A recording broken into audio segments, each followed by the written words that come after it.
Good day. In this video I'm going to talk about the Spyderco Caspian salt. This is the 1 version. There's also a Caspian salt 2 that has a blunted tip.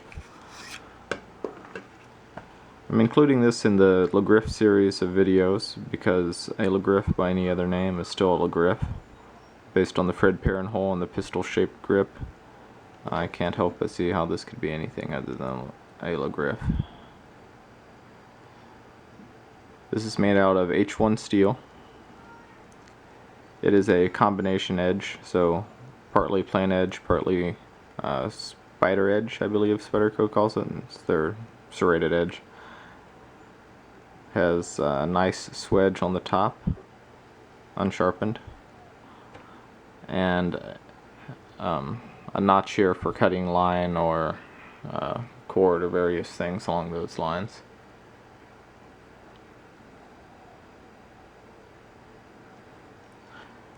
Unlike the Spyderco Swick, this actually comes with handles pre-installed.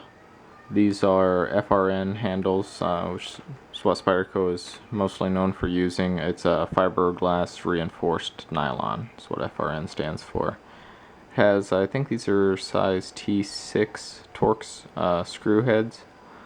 So you can remove those and you'll be left with a skeletonized handle, very similar to what's on the Swick.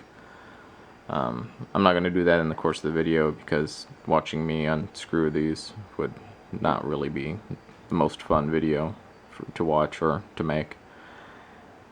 You can see there are 2 holes here. You can use either one for tying a lanyard to, so you can wrap it around your wrist. This is meant primarily for use in or around water activities such as diving, fishing, sailing.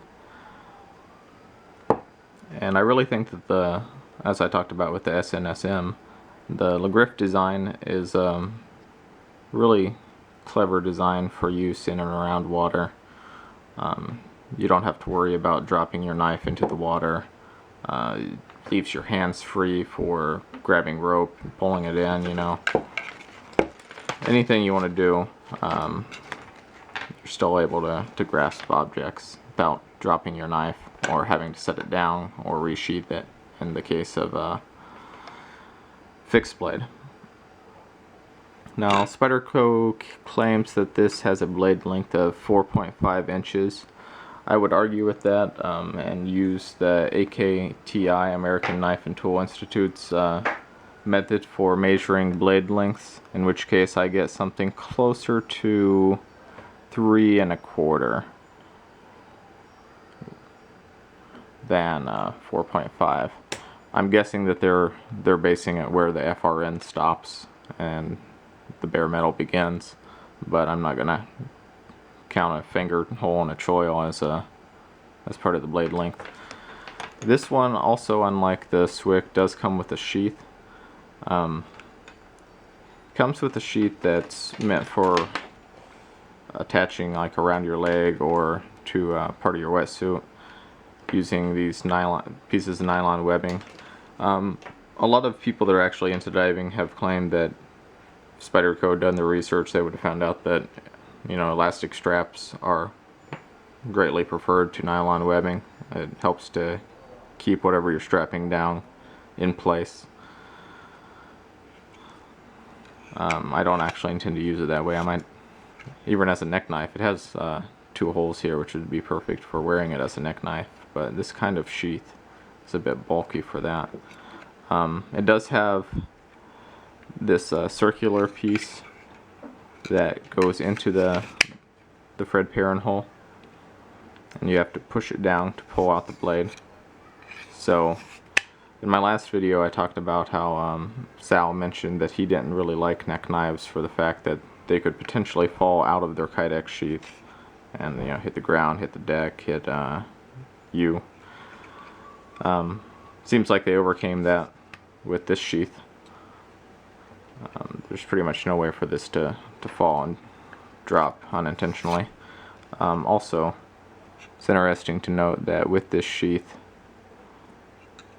you can place the knife into the sheath in either direction, making it fully ambidextrous.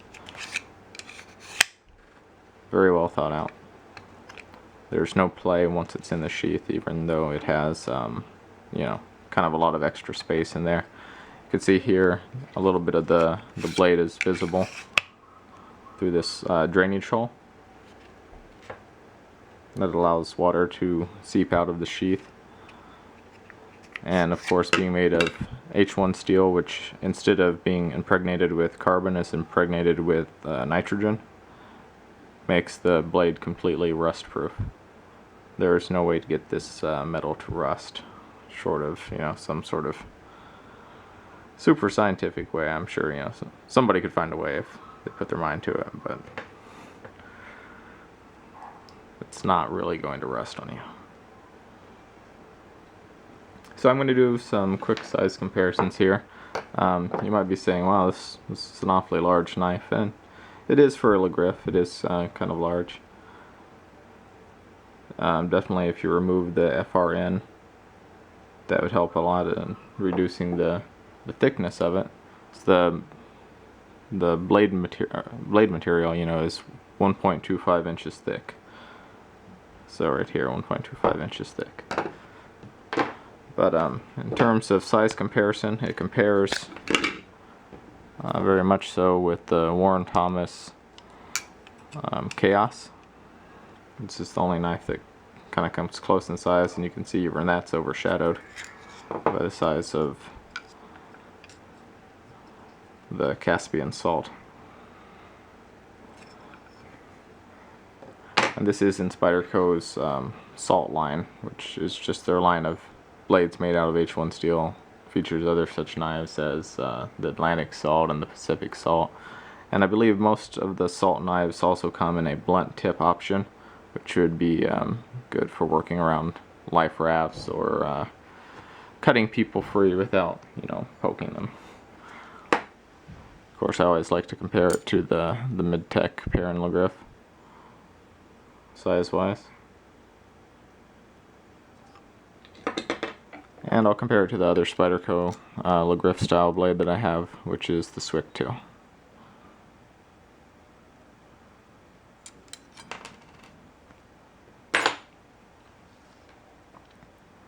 So I can definitely see how this would be a very useful dive knife. The Griffe design in general, I think, lends itself greatly to use in and around water, as I mentioned. The box that it comes in is kind of ginormous. It's pretty epic, yeah. Compared to the one that the Swick came in, which is also pretty much the same size that the Spyderco folders that I've owned have come in.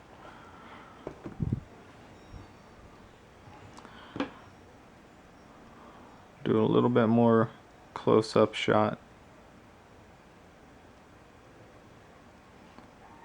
If you did tie a wrist lanyard through this hole, it would keep the blade more choked up in your grip than if you tied it here. This way you could still kind of drop it, let go of it, and it would just sort of dangle from your wrist. You can see there are scuff marks from the plastic. Those would be easy to remove.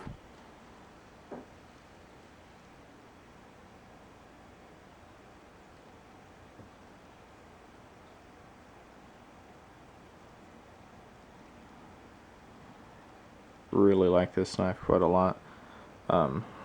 Like all the Griffes, it works very well on a multitude of different grips. It's easy to choke up on, has a lot of jimping, very well thought out design. And of course, as Sal mentioned when he was talking to me about the Swick, they do pay royalties to Fred Perrin for every knife that they make with the Fred Perrin hull.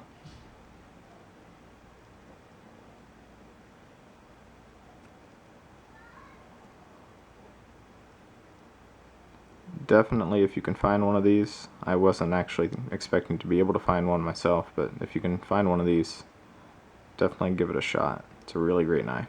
Thanks for watching.